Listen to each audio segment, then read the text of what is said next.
okay, do you understand how absurd it is what you're saying? Like, how that makes no logical sense. So I'm like, if you can come, you can in my face say that, you're not thinking rationally.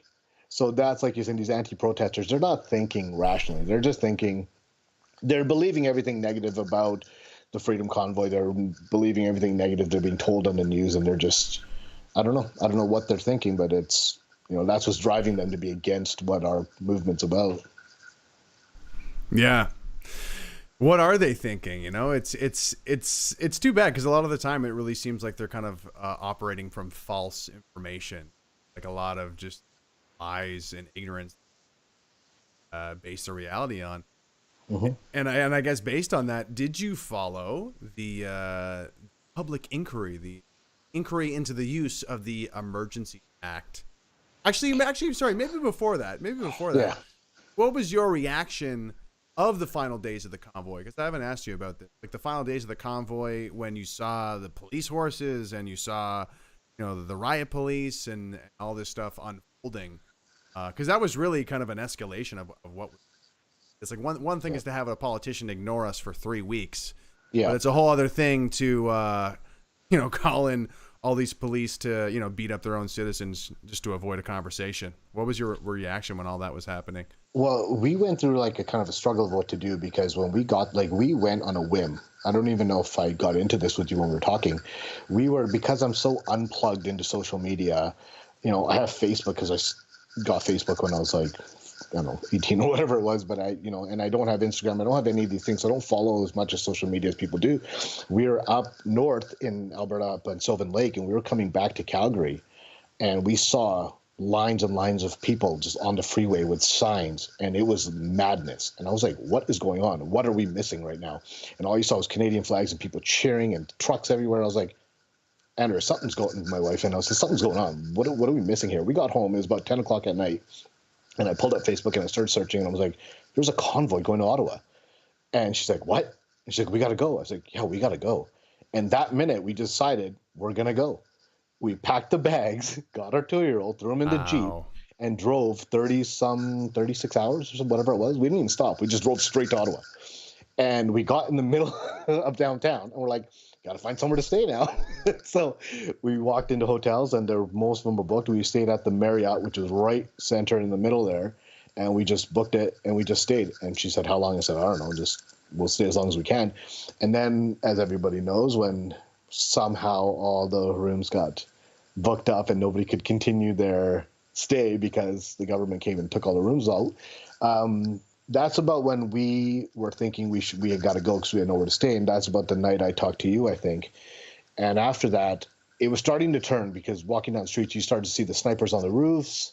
The counter-protesters were there every day trying to aggravate people. And the cops were getting a little more, like, we don't know what to do here. So it was the mood was changing. And not from us, obviously, but towards us. It was getting aggressive. And so, thinking of the family and thinking of my little one, thinking, is it so safe to be here? So the last couple of nights, I was out there by myself at night. During the day, we were all out, but at night, I was by myself because I didn't want the little one out there. And then we thought, okay, we should go. But I was like, we can't leave, though. I can't. This is a crunch of we can't leave. So we ended up leaving. We had to find somewhere to stay. Every hotel wouldn't let us stay. So we ended up going into Quebec, going to Gatineau, finding a random hotel there, and we stayed there. So I didn't leave after talking to you. We ended up staying, and we stayed right till the end, where they basically kicked everybody out. And wow. So I was still there and just coming in, driving in every day, and driving back and driving in every day. And then finally we left at near the end of it, where they were just basically moving the trucks and arresting everybody. And so, yeah. Yeah. So for those just tuning in, or for those on YouTube, sorry, we had technical difficulties on YouTube. I'm talking to my friend Bal here. We met at the convoy. There's a photo of us there. I interviewed him. You may have seen a couple of interviews dropped with Bal. And he's from Alberta, so I want to ask him about the state with Danielle Smith and things going out there in Alberta. But we're just kind of catching up here on everything that happened in Ottawa, the convoy. So you were saying you were there with your family. Essentially got to see the very. It was quite disappointing to see it broken up like that, and what was really like this kind of almost winter Canadian village that popped up for 3 It's pretty weeks. wild. It was so wild. And it really and it really was a, community is a word that gets thrown around. And what was there at the convoy really was multiple communities. Like each part of the convoy. Mm-hmm. But glad to see it.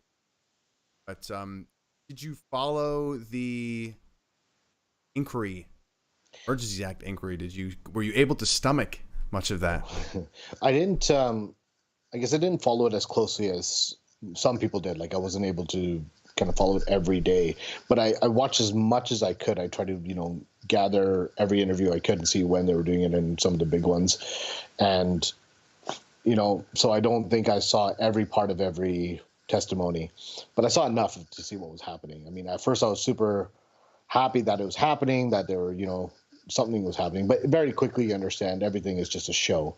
So this was put out there to try to say, oh, look, we're allowing them to question our authority, but really they're not going to give any information. They're not going to do anything to jeopardize themselves. So they're just going to basically not answer any questions. And it was so, it was disgusting at times to watch some of the language that was being used and some of the, I mean, it's the way they dance around answers is so insane. And it's like nobody in their right mind believes anything you're saying. Nobody is getting duped here. Everybody knows what you're hiding. Everybody knows you're trying to word things in a way where you don't want to say what it is, but they think they're getting away with something. And it's just, it's kind of disheartening to watch that nothing was really getting resolved how it should be, even though it was pretty obvious. Anybody watching it knew, what was being said and what. And then the problem was they didn't allow it. I read somewhere somebody saying this isn't the convoy's not on trial here.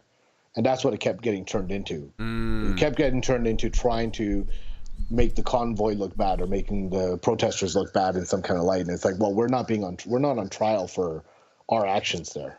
It was whether it was justified for what you did. And I know it can quickly turn that line of saying, well, the way they're acting is why we did what we did. But it got very twisted into always trying to point the finger of, how, the flag of the Nazi flag and whatever, the one or two things that they keep pushing for the last year that didn't exist. But they wouldn't actually address whether it was needed, which is so obvious it wasn't needed. Everybody realized that, but they're not going to back down. I mean, how are they going to back down and just say, yeah.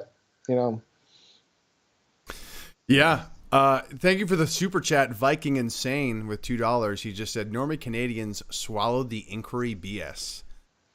Yeah, I'd agree with that. I really think that, my interpretation of the inquiry is that it almost kind of further polarized pro-convoy and anti-convoy people, because everyone who supports the convoy, everybody who's kind of awake to what's really going on, they'll just see that inquiry and be even more disgusted and say like, wow, like look how far these these politicians and these public servants are going to just not have an honest conversation. My favorite highlight, did you see this highlight where the Ottawa city councillor pretended he couldn't speak English in order to not explain what a microaggression is? Like they were asking about microaggressions. This is near the beginning. And he was like, oh, that je me francophone. And I was like, you were just speaking English. And then later on, he's eloquently explaining in English, of course, why he can't speak English. And it's just like, let's just put the clown cycles. And of course, not only that, but the other Ottawa city, actually Ottawa mayor, was coaching him on a hot mic to go, yeah. She was like, yeah, keep going. It's horrible. It's so brutal. Just I know, awful. Even watching in the context the way that it was happening, it just looked like a show. It looked like an amateur show. And it was like, it's just yeah.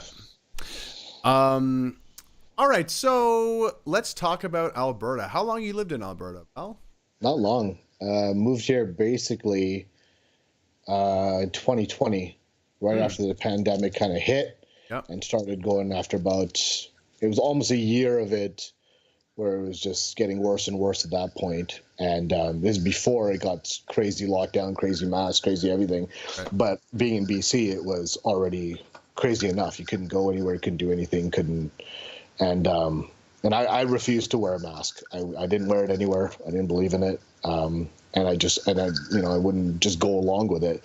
So besides having the arguments with everybody I knew, including family members, I would just stand my own protest of saying, no, I'll do what I'm going to do. And I would get kicked out of places. I would get in arguments. And, I told my wife, I'm like, it's just a matter of days until I get arrested because it's just getting that way real quick.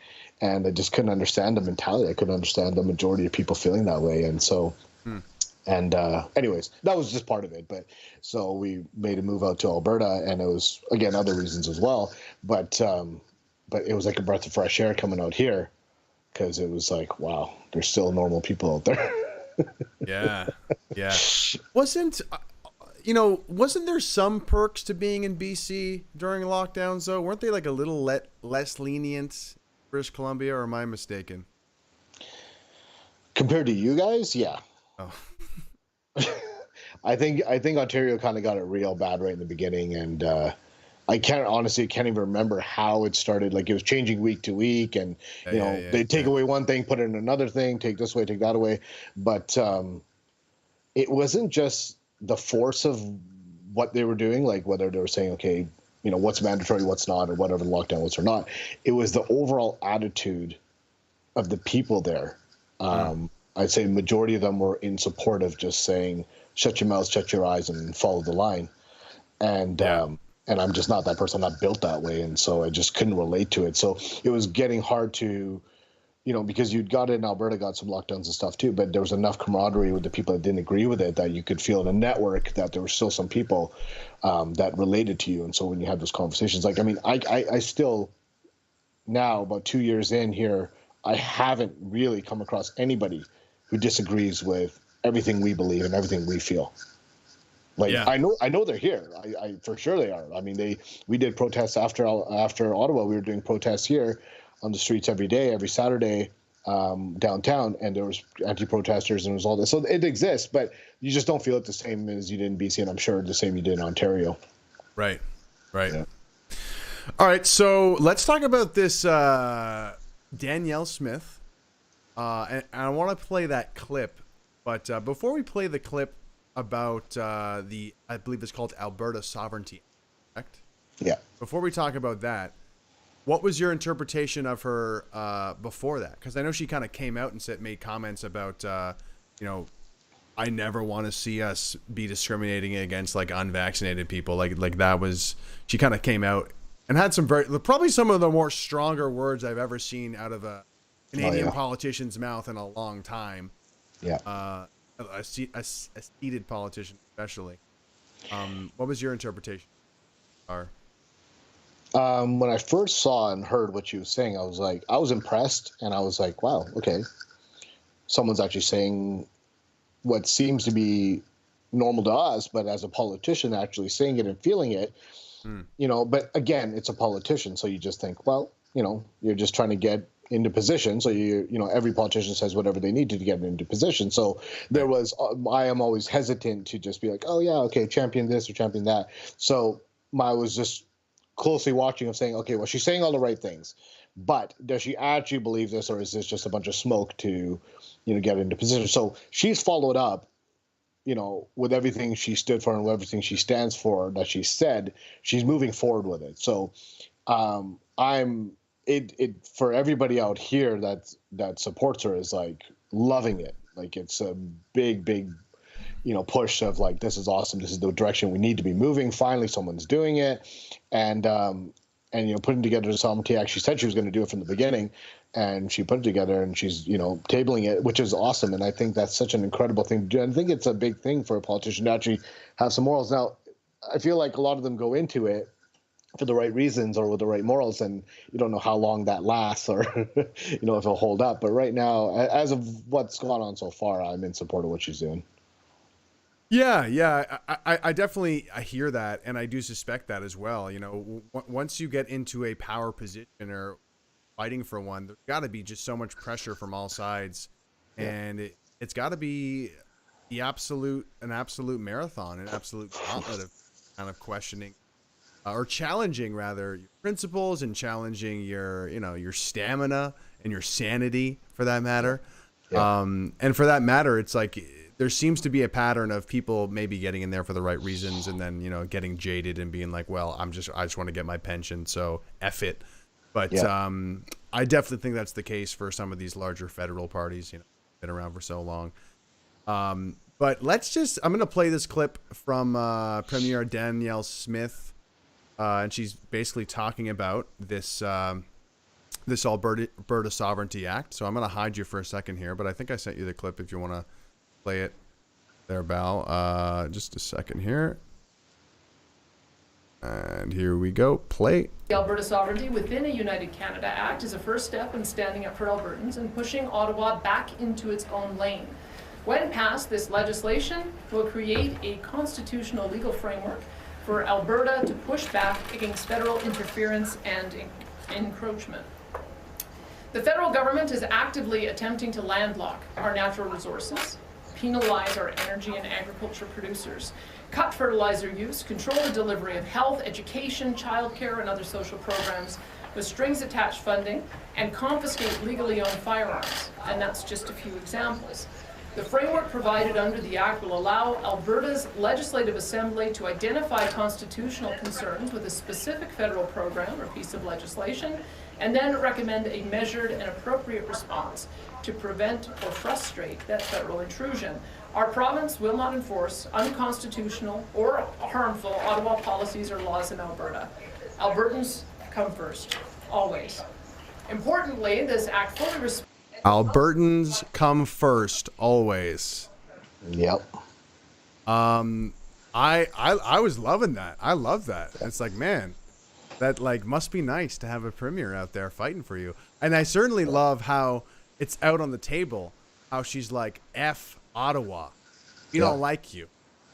The nice thing about her is that she's not just, shooting it out of, her rear. She knows what she's talking about. She's smart enough to know. She's done the research. She understands it. So the problem is so many people are uneducated about how our system actually works. So people are fighting against it, like, oh, they just want to grab power. They want to be able to make decisions unilaterally and make, laws behind closed doors and blah, blah. And these are the arguments. But it's like, and they're laughing it off because they're like, read the act and understand what it means and read our Constitution and how it works. And you'll stop having these arguments because the arguments don't make sense. That's not what they're proposing. They're proposing to go back to a system which is already in place the way it's supposed to work, which the provinces have their own sovereign areas which they're allowed to govern, and then the federal government has their areas, and you work together. And what's happened is Ottawa's stepped on those individuals' provinces' rights to make those own decisions. It's kind of overridden them and said, okay, well, this is the way it's going to go. And for the most part, I think some of them were either possibly beneficial or they were not as basically, they weren't hurting the people as badly to make a big of enough stinks for the provinces to say, okay, now back off, we're not doing that. And so it was never highlighted before. And so slowly over time, they crept in a little bit farther to the point where they were pretty much in control of all of legislation that was happening on a provincial level, where all she's saying is we're taking back the right to control what we're allowed to control. So we're not changing anything. We're not making some new laws. We're just saying we're staying true to what was always in place of how the country was supposed to be governed. And they're just not liking it. It's income tax. How many people in this country realize they don't have to pay income tax? That they don't have to pay income tax? Nope. Go down that rabbit hole, Greg. I don't know. I don't know if I want to promote that. I don't want to get my audience arrested. It's not a law. I don't want the CRA showing up my audience's door. Hey, my Greg Wycliffe told me I don't have to pay tax. Well, we won't get into it, but it's technically not a law. And it's just something that's been in place for long enough that everybody understands it. And there's enough pressure if you don't do it that people are like, well, it's not worth the hassle. I don't have the time, money, or energy to be fighting this in court. I'm just going to pay it and move on my way. But there's a guy, I think he's out of Ontario, actually, that's, 40 some odd years he's never paid.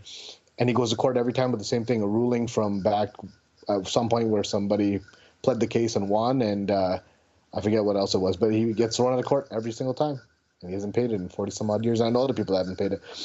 But so I just think what my point was that just things go in a certain way and just becomes the norm. right? It becomes the way it happens and nobody questions it. So the government has overreached on the provincial level for so long that nobody knows any differently. Nobody ever thinks about it differently. So now she's coming in and saying, nope, we're going back to not having you guys step in and have all these rules that you think that you have jurisdiction over, which you don't. We do, and we're going to do it so our province doesn't hurt anymore.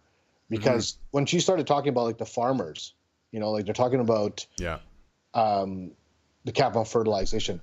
Yeah. What people see, like, I have so much trouble with these arguments because people don't do the research. They don't know the facts. They just jump on a bandwagon.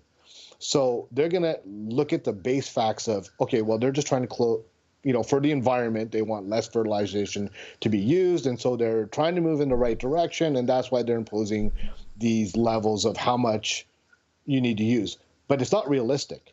The amount they want them to cut back is so unrealistic that they can't do it. They basically have to stop I think something like 70% of the production to be able to meet those standards. So what she's saying is you're just backhandedly controlling the supply. You're controlling production. You're basically saying you can't produce at this level. And then what's going to happen? They're going to step in and be like, oh, well, there's a gap now, and we'll cover that gap. Right. What it makes me think of is, this whole provincial versus federal, like who has the control over legislation or the laws or the policies of what goes on. It reminds me of the argument that people in Ottawa were making during the convoy. Yeah. Do you remember this argument? They were saying, oh, well, that's provincial. Mandates are provincial. There's nothing to do with the people in this building. Right. Yeah. And now that the people in Alberta are like, okay, we want to, make sure that we have our own rules. People in Ottawa are like, oh my God, they're ruining democracy. They're the power grab. That's exactly what it is. Like, what's the argument? Because you're doing both sides of the argument there. Yeah. Do you want us to govern ourselves and then just have our own protests in our own province if we don't like it? Or do you want us to come to Ottawa and protest because you're the one controlling it? Like, which one is it? It's frustrating. It's super frustrating. I want to shout out a couple of super chats here. Viking Insane says, Ford bragged about Ontario being most locked in North America. Did he? Being the most locked? I think it was at one point. For a while, I think you guys were most locked because I have family in Ontario, and I remember at some point talking to my aunt or something, and she's like, well, I can't go to the post office yet because we're in lockdown still. And this was like months after a lockdown had already ended in BC even. Wow. So you guys were harder than a lot of places for a long time. Yeah, no, I emphasize most lockdown as in like he was bragging about that. Like, then again, it's we were talking about this earlier in the stream, but it's like we're trying to remember what it was like during the lockdown, and it really was just a series of unbelievable nations. But I think you're right. If I recall correctly, the worst time in Ontario, this is the same time where there was around the same time that there was curfews. In Quebec, there was curfews in Quebec, and then in Ontario, there was you can't go anywhere unless it's like the hospital or the grocery store. Like there was this crazy sort of, you can't leave your home unless it's something super, super essential. There's a few places out east, like at the eastern coast and Ontario, and I think in Saskatchewan or Manitoba, somewhere there also, they put a curfew in at one point too. Yeah. So in BC, they were doing like, you had to stay within your little your bubble, your quadrant, your sector. Yeah. You couldn't go from town to town, and it was like 15 minutes away, and you had to go, and you weren't allowed to go. And I think New Brunswick had that at one point. I remember I was doing research on New Brunswick because they were coming up with legislation basically saying, hey, if you're a grocery store, you're allowed, now have the right to ban unvaccinated. And I made a video about that right away because I'm like, this is, thankfully people protest, and then something changed. It's more and more it seems like you really need to protest to make a change here. No thanks to members of Parliament, right? But they were going to lift the mandates anyways, Greg. I had somebody say that to my face at one point when I came back from Ottawa, and we're talking about being in Ottawa, and somebody just like turned around and said to me straight to my face, "They were lifting that anyways. You guys' whole point there. There was no point of you guys being there." I just looked at them and I was like, "I'm gonna slap you." Yep. I just turned around and walked away. I was like, "Yeah, okay, should believe that." Yeah. Just like it was just gonna be 2 weeks, and then we were gonna go back to normal, right? It was just gonna be 2 weeks. Like, did you guys not notice the pattern that unless we complained, nothing would change? But I got another super chat here from John 00 Arthur for $27. Thank you, man. Thank you for the super chat. That's awesome. He says, Greg, thanks for the work you do. Just wanted to tell my story. I was an international student in London, Ontario. College demanded vax. You got Bell's palsy for weeks? Wow, man. Wow. I am sorry to hear that. Do you recover from that? You said you had it for weeks. So like, has it gone away now? I'm really sorry to hear that. I've been intentionally reaching out to like university students and stuff, because only just last week did Western University finally drop their mandate. I don't know if for all I know, there could be more universities who still have it, but they almost completely flipped, because initially they pushed back their booster mandate to the beginning of January next year, I'm pretty sure, 2023. And then a bunch of protests happened, I guess. This is what I'm trying to figure out. If you know anyone who's a university student at Western, tell them to DM me on Twitter or Facebook, because I want to interview a student to know what the play-by-play was for like how they got this win of this mandate being repealed, because I want to know like what happened there. Yeah, something happened internally that made them switch for sure. I wonder what it was. Yeah, I mean, maybe it was like the dean's son got Bell's palsy, and they're like, maybe we'll get rid of this. Totally. Which is sad that it might take something. But it's so frustrating, because like you can't even have these rational, conversations with people, because they're going to just discredit it to be like, well, you can't, that's a leap. You don't know for sure. You don't know for sure if they got it from that. It's like, well, yeah, of course you can't 100% say, yeah, this happened, but it's a pretty clear line. You can see the amount of coincidences of things happening after that. You know what I mean? So it's like, yeah, we can't prove without a shadow of a doubt that that's the cause of it. But, if you just look past your own thoughts of saying, well, it's definitely not the cause, and say, hey, it could be, then maybe you can start to see there's a huge issue out there. Like, I mean, the amount of people I personally know that have had things go bizarrely weird after getting the vaccine. And it's like, again, they can't be correlated directly, but it's like, well, I don't know. This guy's 35 and he just dropped dead. So you tell me, nothing wrong before. Yeah, there's a comment on Facebook. I'm live streaming on a Facebook and YouTube for those wondering. 2 Western students recently passed away. Yeah. I did you hear about that? No, I didn't, but I'm not shocked by it. Yeah, so I did see that. I didn't do the and it's like, it really takes the frustration that we have with the news media and with these politicians, and it really makes me want to like turn that into righteous anger. Like this is so morally wrong. What's going on? I think that's when you get a lot of the people that even originally weren't maybe, the way we felt about when we protested hard against everything, and saying right off the bat of saying, well, I don't agree with this. I'm not okay with this. My freedom is more important, blah, blah, blah, blah, blah.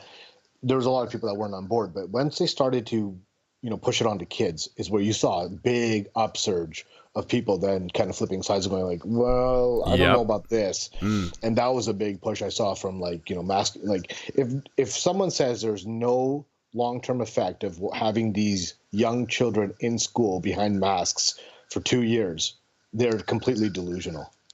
I mean, the mental effect it's making is so crazy. I mean, kids learn from facial reactions. The first thing you teach a kid before numbers and colors and anything is that's a happy face, that's a sad face. They learn emotions. Yep. And if you cover someone's face, they're not learning that.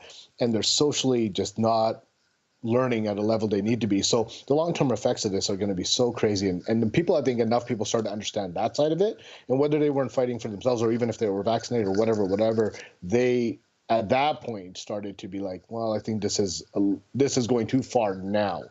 So, and that's what I said, when young kids, university students dying or children getting, vaccinated, it's a whole different story now. And so there's a lot more people outraged about it than they were even initially. But. Yeah, I definitely think things are moving in the right direction in terms of people waking up to it. However, I do you notice, maybe not so much in Alberta, but I've noticed it here in Greater Toronto area, where there's people who are still unaffected, and they admit that maybe the injectable product didn't work properly. Like, they'll admit that maybe we were lied to a little bit, but it doesn't translate into any sort of anything other than like, well, yeah, it is what it is. And it's I think it's a twofold thing. I think, first of all, naturally, they don't want to say they were wrong. They don't want to feel stupid for making a decision that now they can say, well, I don't think that was the right decision. They don't want to backtrack on themselves, or they don't want to feel like I did something that I now disagree with. So you know what I mean? There's that internal thing of not being wrong about what their original choice was. And the second thing is, it's not a direct, for a lot of those people, I guarantee they didn't have a major health thing happen from it, or don't know anybody that had a major health thing from it. So it's not a direct thing where they can say, oh yeah, I'm angry about this now. I'm actually have a reason to be upset. They got vaccinated, nothing happened. They probably got COVID after. They didn't, so what they're realizing is, well, it wasn't effective in me not getting it or spreading it, which was the main thing, which people finally started to realize it's not doing anything. But they probably never got super sick from it, or they didn't have any major health complications. So to them, it's like, whatever, it is what it is. I did it, but now it's over, and it didn't really affect me. So I think that's why they're not, but you get someone that, and I know of the people that got vaccinated and had some hardcore stuff happen to them after getting vaccinated, and are literally bitter about the fact that they feel coerced or like manipulated or whatever it was to get it. And we're like, why did I do it? Why did I, so there are the ones out there, but it's, yeah.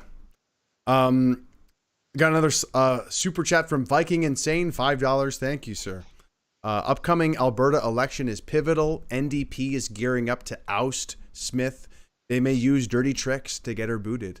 Second NDP term will be a death sentence. Correct. It would be a death sentence. I think there's enough people here with common sense. Like I said, there are definitely people that will support NDP. There are definitely people that are even against the Sovereignty Act in Alberta. But again, not enough. From my personal experience of the people I've spoken with or the people I've come across out here, majority are in favor of it. And so I don't think the NDP can override and get that pushed. But, you never know. But I really don't believe that. I think it's probably just a fringe minority that's that's against it. All right, I want to just throw up a few headlines here, and just to kind of get your reaction to them. This is related to Danielle Smith. Sorry, I'm not miking myself very well here. All right, so Carson Jarima, surprise, Danielle Smith, Sovereignty Act is very likely unconstitutional. Provinces are not obligated to enforce federal laws. Another one here is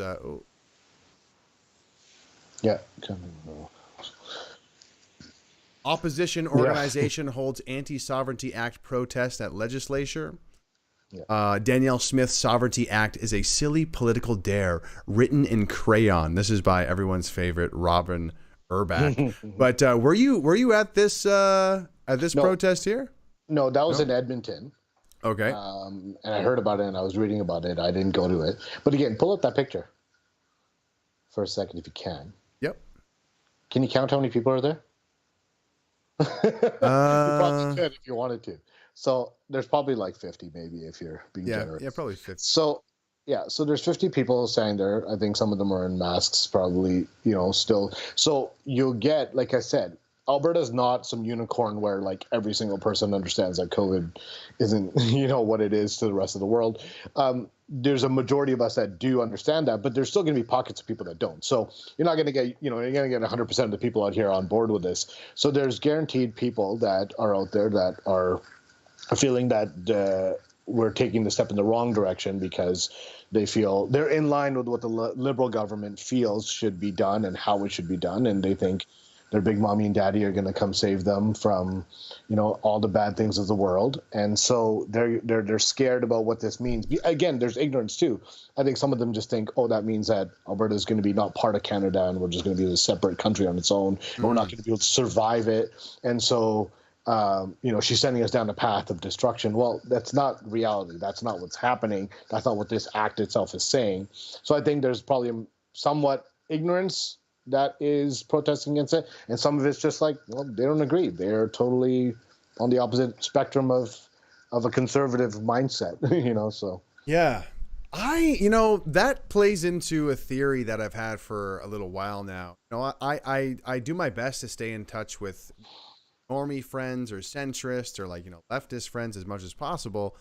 And I feel that there is this perception that is an ignorant perception that is, well, I could never be conservative because it's racist, or it's almost based upon this fear of the evil conservative. And I feel like so much of what mobilizes people who might be protesting against this, or people, very active, leftists, are this. It's based on this caricature of a right-wing person that is grossly inaccurate.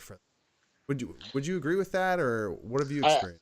100% I agree with that, and I think that's just the world we're living in right now, because everybody has to be put into a box, and those boxes can't overlap. So, you see it everywhere out there. If somebody having an opinion about one thing, well, then they can't also share opinion about something else because they're contrary to each other. So look in the States, you see it a lot with the Republican, Democrat. So out here, it's you're conservative, you believe this, you believe this, you believe this, and they've put this box around people that believe that are conservative, and they just think everything that they feel is in line with being conservative. Like every single person believes that. So that's the problem, is that nobody can come to terms. Nobody can have a rational discussion because they think you're so different. Every single thing you believe is different than me if you're conservative and I'm not.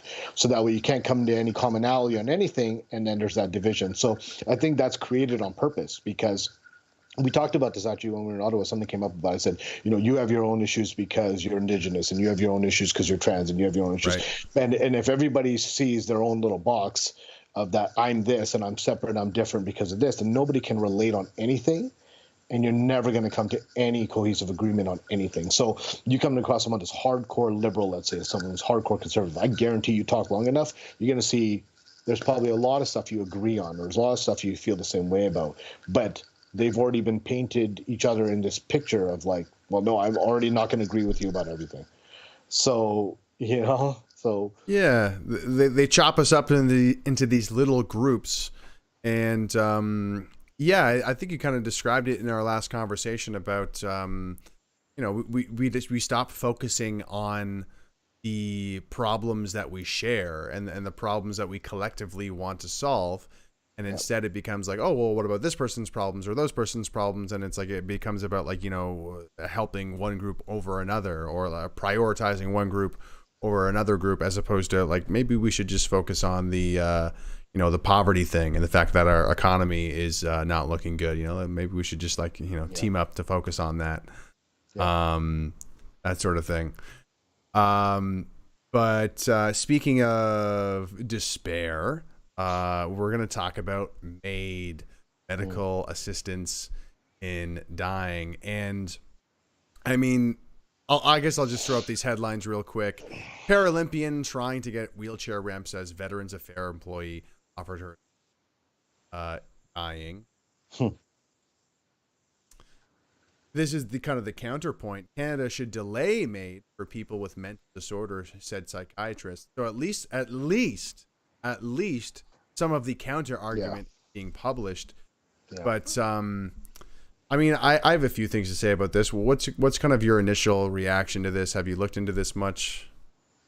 A little bit, probably not as much as you have. I don't think I'm up to date on all the ins and outs of it. I mean, but my initial take on it is it's a sad world where, you know, that's the answer.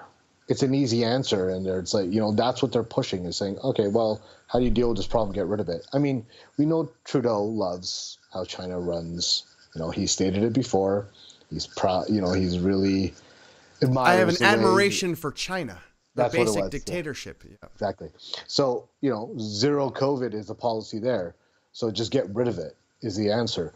You know, so same thing here. If you go down that line, it's like, well, we can't solve this problem. They could solve it, but they're choosing to say we can't solve the housing crisis. We can't solve, you know, the amount of people that are now becoming homeless and you know, poverty stricken. Well, you could, but your answer is, well, let's just get rid of them. So, you know, in the most basic way of saying it. So they're not going to come out and say, well, we're going to find a way to kill them all. They're not going to say it, but this is basically what they're saying is, oh, we'll do medically assisted deaths and we'll let it open to everybody. And, you know, there's enough depression in this world. There's enough people especially now since COVID, there's enough people that are mentally fatigued and suffering that you get veterans and, you know, people that are, you know, suffering from so many different multitudes that are feeling hopeless and now probably feeling even more hopeless. And so they're going to take this avenue. And it's a really, really sad thing that they're promoting that this is a smart answer, or this is like somehow being, you know, humane. Like it's so twisted. Absolutely. And I think you're right. Like the most twisted part about it is that they are trying to pass it off as something compassionate. I've already seen kind of some of the woke language that they're trying to, like I made a TikTok about this and I had a couple of people respond to it, and it really, the vibe from these people is creeping me out so much. The one guy was, because I was like trying to make light of it. I was trying to make a joke about it.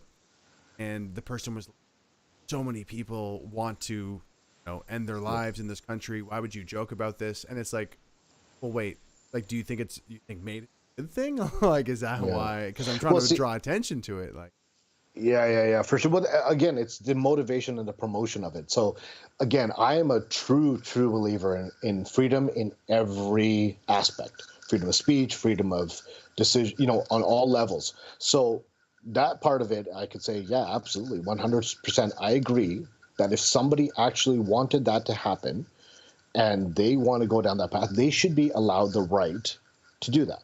Just as a pure level of just looking at it from a freedom perspective of saying, should they be allowed to do that? But the difference of saying someone's allowed to do that and promoting that this is the right answer, or this is, you know, like pushing it, that's a totally different thing. So I see what you're saying. Yeah. You know what I mean? Like, it's just like how they go back to the kids thing. I feel like, I mean, I don't know if you even want to go down this path or if I should, but like the trans thing, when you go to like children getting surgery or young adults getting surgery at a certain level to switch. Well, yeah, there's a complete argument to say they have the right to do that if they feel like that's the right answer. But if you're just going to tell them that's the only answer, or only promote one thing, guess what's going to happen? That's what they're going to believe. If my kid's turning 4, if I tell him for the next year there's only one thing he needs to understand and believe, and that this is the way it is, he's going to believe it. Because, and that's not just being a 4-year-old, that's even adults. Like, you can make people follow a certain way. So it's the power of suggestion. Exactly. Yeah. So having the right to do it is a different argument, but pushing it on the public to say this is a norm and it's not, it's just an answer that is like, oh, it's not a big deal, you know, just saying it's like, well, yeah, that everybody should be allowed to do it, and pushing it. Then you get people that are just like having a bad week, you know, and thinking, well, that's an answer. You know, that's a great take, man. And that distinction, you're right, is so important.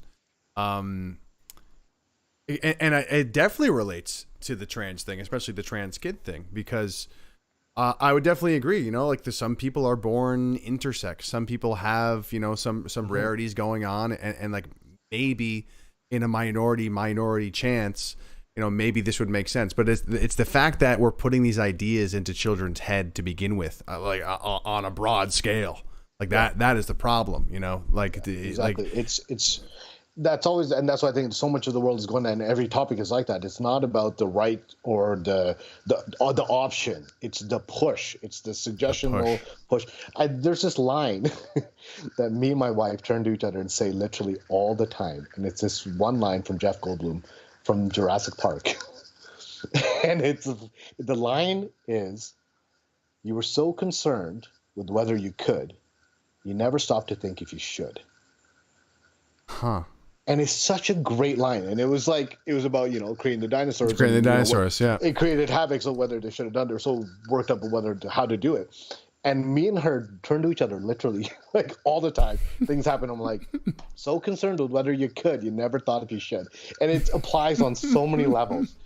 And I feel like I'm saying that line all the time because that's what the world is. They're so concerned with whether they can, or to stop and think, well, should is this really what should be happening? Is that the way we should be moving or thinking, or Yeah. No. And when it comes to MAID, though, I will say that I think that MAID, sure, it makes sense for people who maybe have terminal illness. There's an argument, but MAID there. But I don't know. Do you think that people who are mentally ill should have the option? Because that's the big controversial thing. Why what's coming this 2023? Like, this is the big kind of legislation change that's coming. 2023 in March with MAID. All you have to do is be like, I'm mentally ill. That's it. And that I would probably disagree with. Even just having the option. I don't think we should be even allow, if people want to just end their life because they're mentally. No. Well, we have things in place to be able to evaluate people. So if they have a psychiatric evaluation, and you can say, okay, this person has the ability to hurt themselves or other people, they'll do that when somebody's getting committed, let's say committed to being under, permanent care, and they're going to do an assessment and say, okay, well, is this person mentally stable to be able to function in society and be able to make decisions that aren't going to harm themselves or other people? And if they can decide, well, this person isn't in the mental state to be able to do that, then they take steps for whatever. So they could apply that the same way. If someone just says, well, I'm mentally ill, or is that what you said? If they say they're mentally ill and they want to take part, is that what you're saying? Yeah. Like the change is happening in this March where they say if they're mentally ill enough based on, I don't know what parameters, then they'll be like, okay, we can help you unalive yourself. That's all it takes. That's so much. That's what I said. So you take, and is there an age for this? Well, that's another thing. Apparently they're offering it to mature minors as well. It's evil, bro. So that's what I'm saying. So evil. you talk, look at the level of, I don't know how old you are. I think we're about the same age. But do you remember, when you were young, did you ever hear about teen suicides like you do today? Level? I guess a little bit. There was always the whole thing of, people cutting themselves, right? Yeah. Yeah. I remember that. But obviously there was. It's not like they didn't exist. But I remember it being like an epidemic to the point where it is now, where the amount of kids that have committed suicide at a young age, and there's that Netflix show, what was that one? 13 Reasons Why, and shows like that not promoted. They kind of glamorize it in a way. Yeah. You know what I mean? So I think nowadays it's become so much more commonplace where it's not thought of as crazy as, to us it would have been, I think, back in the day. And so things like this, and you're saying if there's no age, or young adults or adults that, mature adults, well, imagine they're being bullied like crazy at school. And it's been going on for a month, and their parents don't know about it, and they're crying in their room every day, and they're heavily depressed because they're being bullied. And then they go say, well, I'm mentally unstable and I want this to happen. Well, look at that. That was maybe a month of their life they were feeling like this, and they're making a decision based on that. You're not looking at those factors. You can't just take somebody at their word on that and just say, okay, well, I'm looking at you today and you're saying this and that's it. I get it. It's a real fine line, because it's like, well, who are you to say you can't do that? But I don't know. It speaks to a very fundamental flaw in our priorities. like just as a nation. If we're thinking that, yeah, you know, you getting better, yeah, I don't think that's gonna happen. You know, let's just take this option. It's like, yeah, you finding brighter days. Yeah, well, you know, it's probably not gonna. It's the opposite of a growth mindset. This is kind of getting into more like, you know, self-help mental guru stuff, but it's like that you can have a fixed mindset or a growth mindset. And this whole pushing MAID onto mentally ill people is basically saying, yeah, it's a fixed mindset. You're not going to change. You're not going to grow.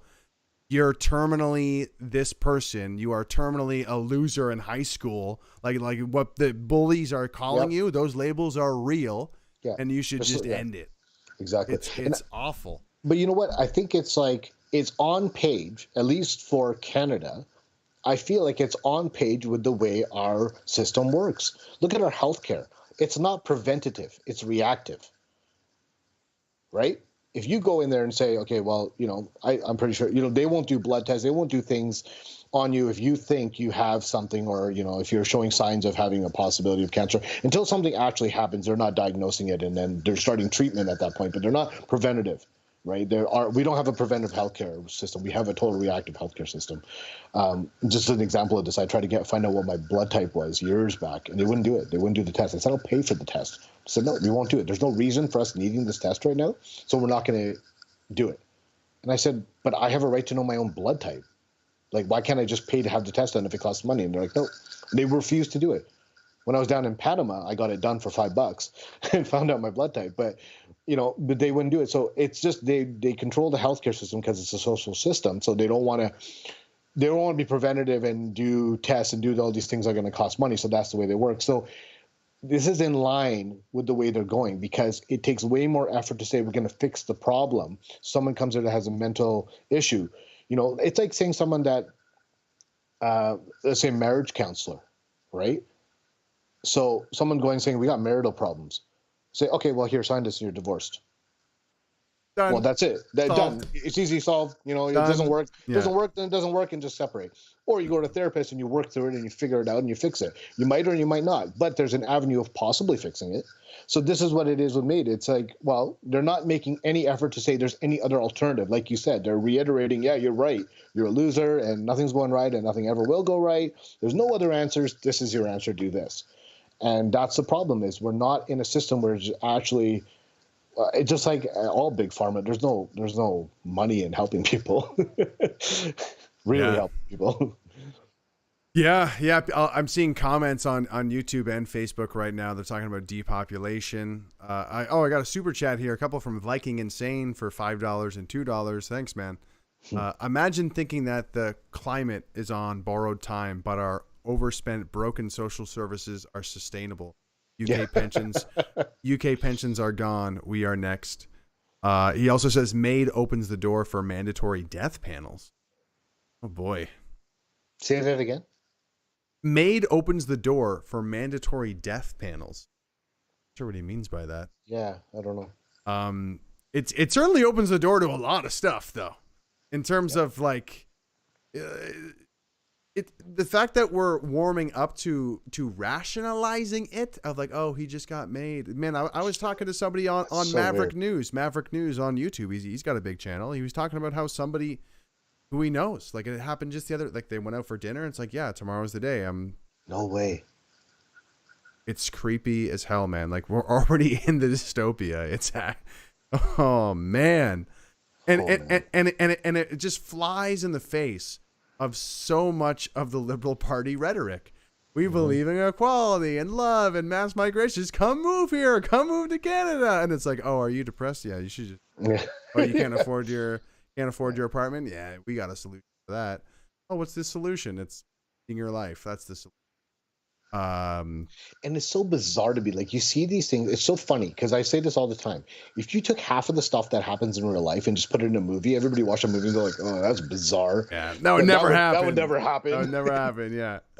And then it does, and they don't catch it. Like, you watch every episode of Black Mirror, and there's versions of it happening in the world, and people don't see it. And it just, if it's a norm, you just, like I said, you do it long enough, or you just start slowly introducing it, get people warmed up to it, and all of a sudden it's not a bizarre thing. But then you look back one day and go, how did we get here? How are we at a place right now where this is normal, or this is allowed, or this is even contemplated? And it's like, I don't know, man. All right. That's a perfect segue into our last segment here. But for those who don't know, this is Bal. I met him at the Trucker Convoy. And yeah, I just thought we'd hop on and do like a kind of state of the country. But I'll introduce this clip here. So essentially, you know what? I'm just going to play it, but this is on CTV News. Okay, so this is a clip from CTV News. I want to make sure that, Bal, you can switch it on. Should be able to hear this. Okay, ready? Here we go.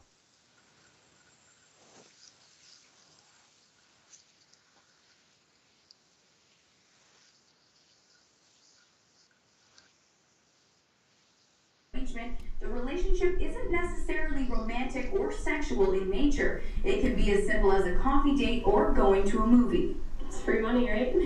People do anything for money. Among the top-rated universities in Canada using the service were U of T, York, Waterloo, McGill, Carleton, while Dalhousie University was the top maritime school, ranking 19th in number of members. Adam Stewart is a sociology professor at Crandall University. He says it's easy to see the motivation students have to use such a service. More Canadians than ever, well 20% are graduating from university. More of those students, about 60% are women. He adds tuition fees have increased to almost 3 times as much as they were in 1990, outpacing inflation since 1982. And Canadian annual household income hasn't kept pace with inflation, putting students in a vulnerable position to seek what could be considered unacceptable means of funding. If the rich sugar mommy came into my life and offered me a diamond ring, of course I'd take that diamond ring. Some students say while they see the appeal in having a sugar daddy or a sugar mommy, getting paid to hang out with someone seems just a little too desperate. I guess if that's the only way they can spend time with me, that's kind of odd, isn't it? The report explains that sugar baby students in Canada receive an average monthly allowance of $2,925, which is double the amount earned working at a part-time job at national minimum wage. Stewart says it's time to look at the bigger picture. They're seeking out socially unacceptable options to meet a socially acceptable goal. A socially acceptable goal of graduating university with the least amount of debt weighing down their bank accounts. Kate Walker, CTV News, Moncton. Because it was that many people? The website pairs the sugar babies to wealthy. Can you believe that? Can I believe it? Yeah. Just the fact that they're talking about this on CTV News, and what pisses me off is they didn't use the P word once. It's prostitution. Yep. It's prostitution. That's the word for it, CTV. Like, we're not going to use, it's like the softening of language once again of, oh, well, it's just another form of income. Are you kidding me? It's so wild. It's so wild. It's so wild. But again, it's like, it's people taking, there are people that, let's say, have money or power or whatever. They're taking advantage of a situation that they see, and they're just going to manipulate it into something that's beneficial to them. Like, so instead of actually, they're not out there philanthropists that are like, oh, well, I have X amount of money and I'll just donate it to, the university that they can divvy it up and help pay off student debts and this or that. They're not looking for that. They're not philanthropists. They're like, they're probably some rich people that are lonely and like, oh, here, I'll just do this because then I get something out of it. So, there's always a world where that, like you said, prostitution, all these things, these things exist for a reason. And they, instead of looking at how this is hurting society or, why, or asking the question of why we have gotten to a point where this is something now that's a reality, they're just they're showing it on news like, oh, this is an option for people, I guess, and this is, what should we do about it? Yeah, and for me, it's not so much that something like that exists, like seeking arrangement, OnlyFans. Although the widespread sort of soft acceptance of OnlyFans really messed up. Again, like, this is an app where anyone over 18 can start casually prostituting. Like, that's so more people should be talking about this. Yeah. And then, of course, the only thing they say is like, wow, like Kendall Jenner made $1 million, or like, it's crazy how much the top earners. Yeah, I but know. you lose bits of your soul though for watching. So don't do it. But it's not so much all of that. It's the fact that CTV is putting this on their news channel, and like this is what we're gonna talk about. We're gonna talk about rationalizing this lifestyle to the Canadian public. It's Well, like we out of know- all the things you could be talking about, because it's not news anymore. Like those mainstream ones are not news. It's just entertainment, right? So they're all some version of an entertainment channel. So they're basically they're the internet's version of clickbaiting. You know, like they're just gonna get something that's gonna draw attention so people watch them because they're trying to stay relevant somehow for people actually watching them because they don't have anything they're real stuff they're reporting on because that's not their agenda. They don't actually want real news in the world anymore because it's just going to wake too many people up to turn the other way. See, so. I don't even know if I buy that. And you're right with most news. You're right with most news. They're looking for clicks. They're looking to entertain people. They want the watch time. They want all that stuff, but because they need the money. But guess what? In Canada, they don't really need the money. It's all subsidized by daddy government. And it's not entertaining. Like CTV, CBC, I'm sorry, your stuff's not entertaining. Your clickbait's weak. And it really feels like they're just, I don't know, for me, it's like this just feels like some soft propaganda. Like, yeah, we're going to promote this idea to the Canadian public. And that's why this clip pisses me off so much because it's like moms, dads, families everywhere are like, oh, yeah, seeking arrangements. Yeah, okay, like, GTV seems to think it's something rational. Like, well, what do you think? Oh, yeah, whatever. Like, it's like, I don't know. It's. Yeah. Well, but that's the thing. There's such limited content for them to do. Like you said, they're paid by government to, so what are they going to do? They're going to report on anything else happening in this country, which is going to be negatively impacting the current government in part. So they can't report on that. So what do they have? They're like looking through, what do we report on? Oh, there's this. Yeah, that's a good point. Yeah. No, don't talk about the grocery prices. Don't talk about that. No. Can't talk about that. That's it's a bad look for the person who pays us. What's your gas price right now? Oh, brother. I've been trying not to drive around. I haven't filled up in a while because I just go get groceries every now and then. I'm not driving around. I don't know. It's like 160 anywhere between 160 and 180 usually.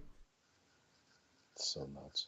Ours is finally since Danielle's come into power, she's pushing back, and I think they stopped one of the carbon taxes from taking effect, and then they lowered something for like heating. So our gas today I think was 127. So yeah. What? Oh my God. So, well, have you heard of the phenomena of there's all these ads here in Toronto about Alberta?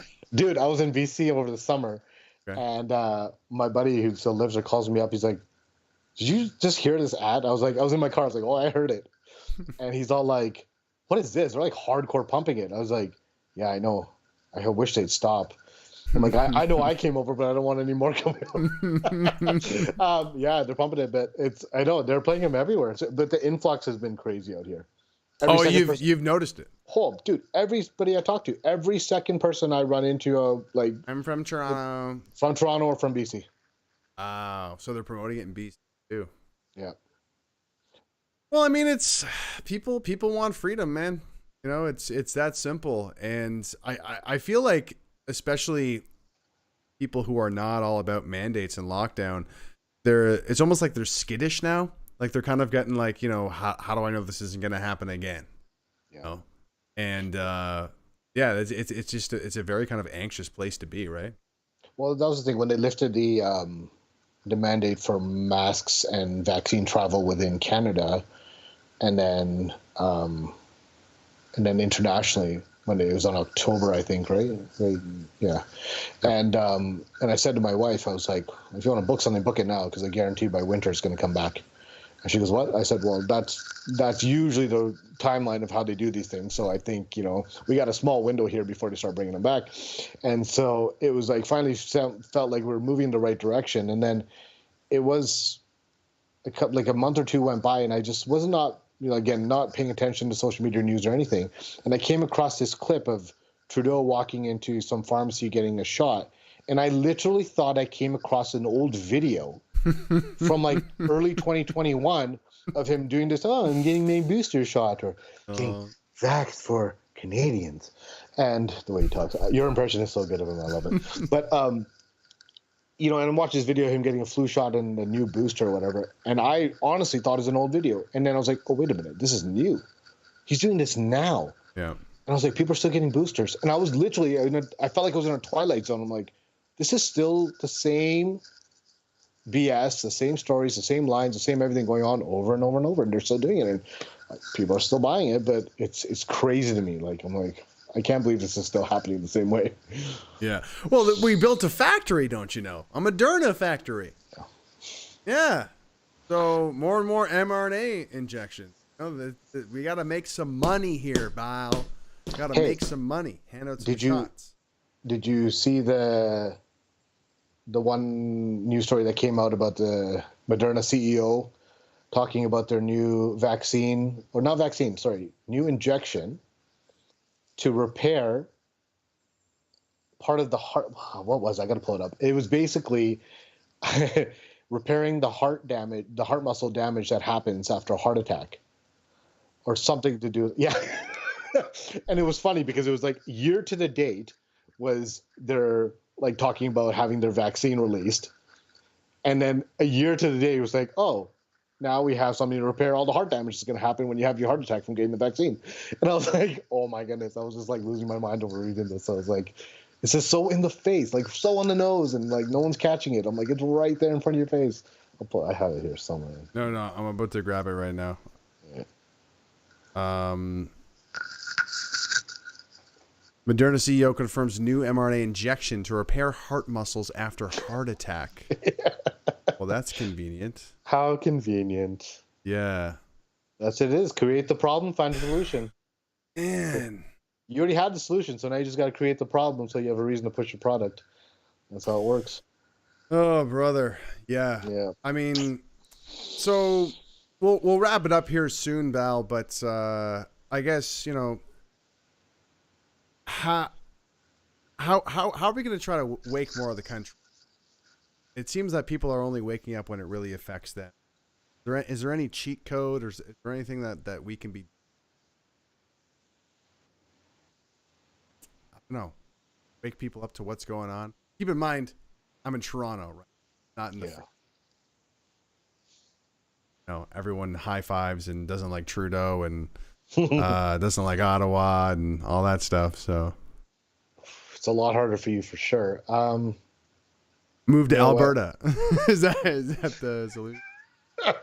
No. We need you guys out there. We need the ones fighting out there because, we need it all spread out everywhere. But I wish there was a magic button where you could just wake everybody up. But, if history's told us anything, it's change takes time. And especially when you're fighting authoritative figures, so the pushback just has to be consistent, because the problem is a lot of people will fight and then not, because it's getting too hard, or they're not seeing the results, or it's financially unable to, whatever the reason. There's a million reasons to not be able to do what you're doing, but change doesn't happen overnight. And that continues, and there's people that don't get it. There's protests happening every day, and people are like, what are you doing? What are you talking about? There's no mandates. What are you protesting at this point? And I was like, yeah, well, you think that because you live in a different world. You don't understand the pressures that are happening, and you also aren't clearly seeing where it's going. Everything is just a test to see if the next thing can happen. The vaccine passports were just to see if digital IDs will work. These are all just steps towards another process that a lot of people know about, and that's why we continue to fight to keep that pendulum from completely swinging one way. So we're going to keep pushing it, hoping it stays here or kind of comes back the other way. So unfortunately, I don't think there's a quick button to wake people up. I think we just got to keep doing what we're doing, keep having these conversations. And I think the most important thing is trying to find people that disagree or have a different mindset or have a different viewpoint, have a different opinion, and just having rational conversations for them to try to understand a different viewpoint. Because arguing with them or battling back or bashing them, as much as we all want to do it because it's natural to be like, hello, McFly, wake up, it doesn't work, right? Because it wouldn't work with us. You know, if someone was screaming in our face, put on a mask. Right, right. It would be, you'd be in one ear and out the other, because it'd be like, you don't know what you're talking about. So if we scream it back in their face, they're not hearing it either. So it's a slow, grueling process, I think. Yeah. You gotta just keep doing it. I was laughing to myself earlier because Viking Insane said, he sent another super chat, $2. He said, the cheat code is total economic disaster. That's what's going to wake Well, people. that's happening. That's happening regardless. I mean, we're watching it happen. It's insane, the meltdown that's happening. So, but you got to remember, that's not a cheat code to get things fixed. Okay, so it might not necessarily even wake people up either, because they might continue to believe the narrative, which is like, you know, there's total economic disaster because of Putin. There's total economic disaster because of unjabbed people. There's total economic disaster because of Danielle Smith, actually, and Albertans. That is why. They'll find it's easy to point the finger and make some excuse for why it's happening and blame somebody for it. But what they're not understanding is, you look at all these things that we're talking about. You know, you're talking about MAID. You're talking about sugar daddies and sugar mommies and all these things. All these things in place. So let's say tomorrow, complete economic chaos and complete disaster, and everything starts to fall apart. Well, who's it going to fall apart for? Rich and powerful? No. Because those sugar mommy and daddy are just going to have a bigger pool of people to take care of. You know, MAID will just have a lot more people that want to, you know, more people lined up. Yeah. Because they're all now don't have a home and they can't feed their families. And you're going to have disparity everywhere. And all these programs that are being put in place are just going to have more avenues to be thriving. The rich get rich, and they always will. They'll always survive that. You know, when you saw the crash in 2008 in the States, look how many more billionaires popped out after that, because the people that had money knew how to take advantage of it and come out ahead. So thinking that we're going to have this collapse of economy and it's going to fix something, well, it's not going to fix anything. The government's just going to be like, oh my goodness, I guess we got to do things differently. That's not how it works. Right. You know, so, I mean, unfortunately, I don't think we're in a path right now, which we're easily in a recession or heading in a recession, and it's going to be pretty ugly for a while. I think that's unavoidable, but I don't think that alone is just some answer, or that's going to just naturally fix things. It won't. Yeah. I do want to push back on one thing, though, because I think you're right. Having an open and honest conversation is, you know, yelling at people isn't going to work. You got to have an open and honest conversation. However, I would argue that only works with people who are actually, and I think for the people who are closed-minded, I feel like, and maybe this tactic doesn't really work, but, you know, I ran for politics in 20, and when you're talking to somebody who's closed-minded, explaining it, expelling it out, that never works. You know, and sometimes you might even make progress, or they might say whatever, and then, you know, they'll go back to sleep, and it's like the conversation never happened.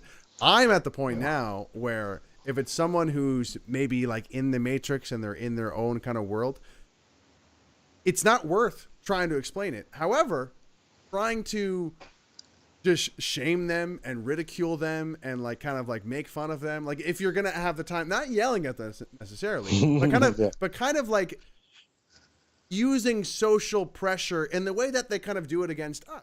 You know, where it's like, oh my God, you're not jabbed, or oh my God, you're not wearing a mask, like da da da da, and just kind of like not having any sort of logical explanation, but just being like, I think, you know, if it was a pro mandate person and they're closed-minded, me just telling them, you're a child abuser, and I think what you're doing is horrible, and I'm not going to explain myself. Like, you know what I mean? Like, just kind of, you know, and just kind of moving on. Yeah, don't get me wrong that I don't have those same feelings, that I don't have those same thoughts of like outraged inside, right? Like outrage of being like, oh my goodness, well, this is what you're doing to us. This is how you treat us. This is how you respond to our position.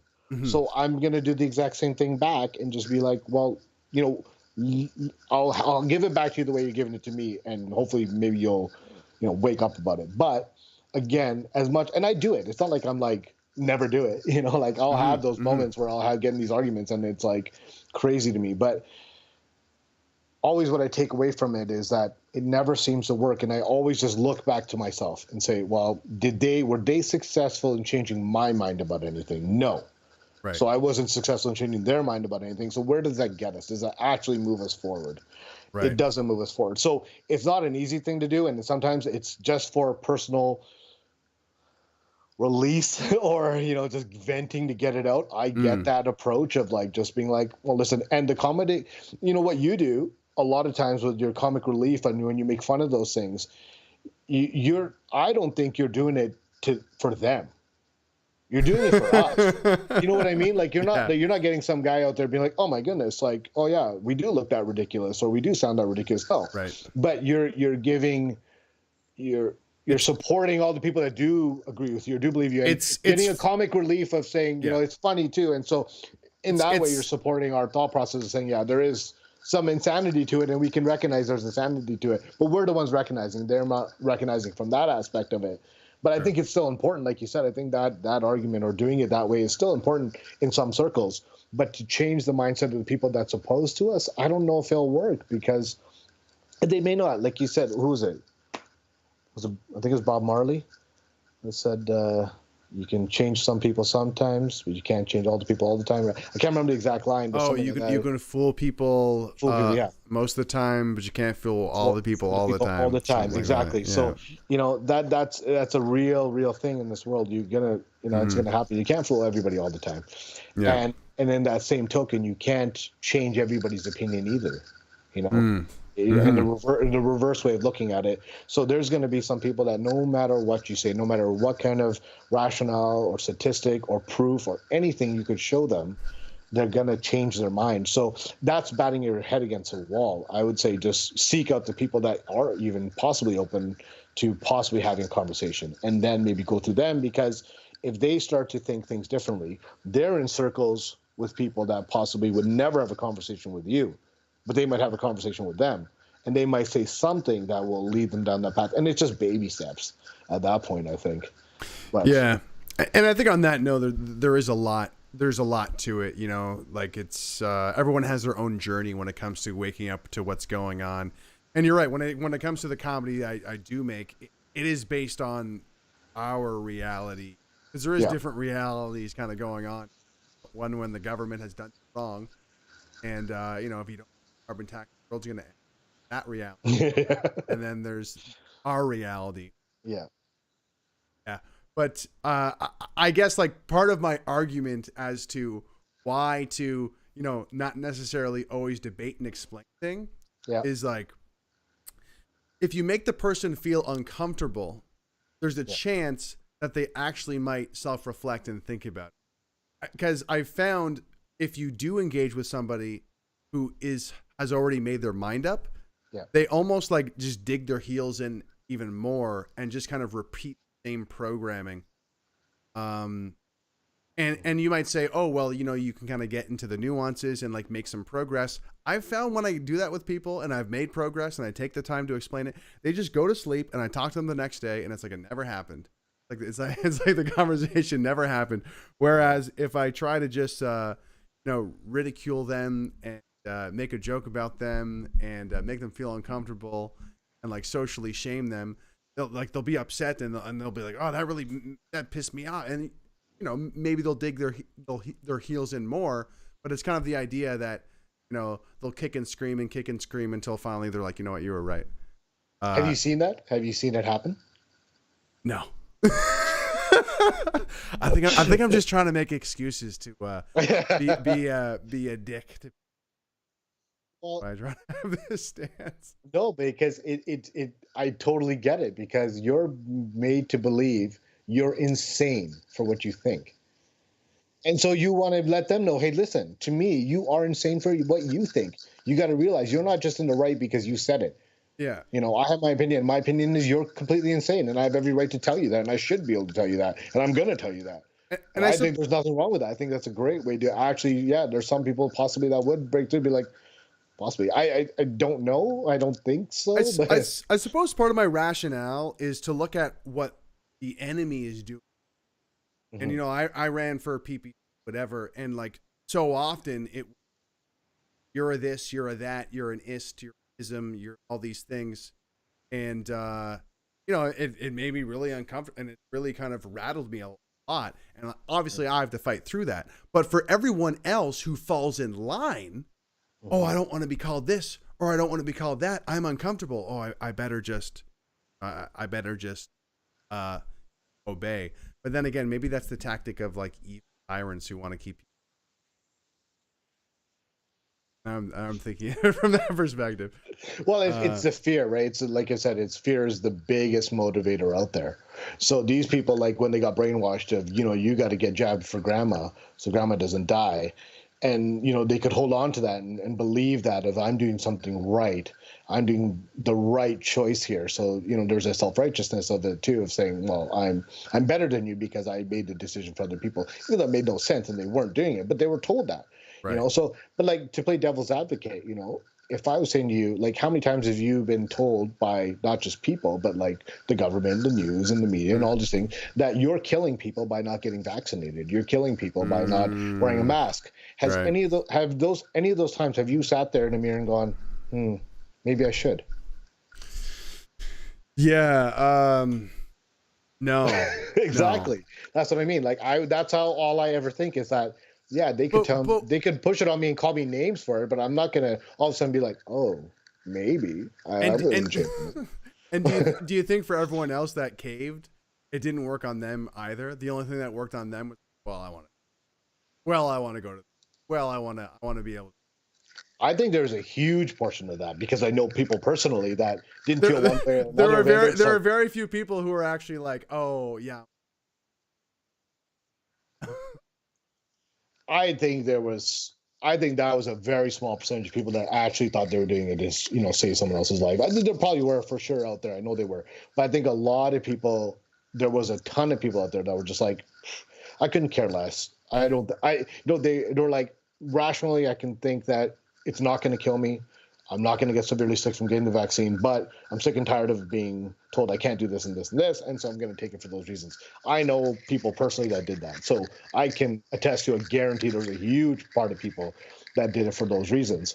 But that's what they created. They created such a strong hold, and then they gave them a way out, and people didn't feel strongly enough. I mean, I love traveling. I've traveled a lot in my life, and I've been really struggling with not being able to do it, but it was a choice of saying, well, that's the reality I have to live with right now, and that's if it means I can't go see the world, I can't go travel, and I can't do this, because we were so excited when our kid was born to be like, oh, we're gonna travel around, show him the entire world, and that was our excitement to do that, and we haven't been able to do it, and it's really tough.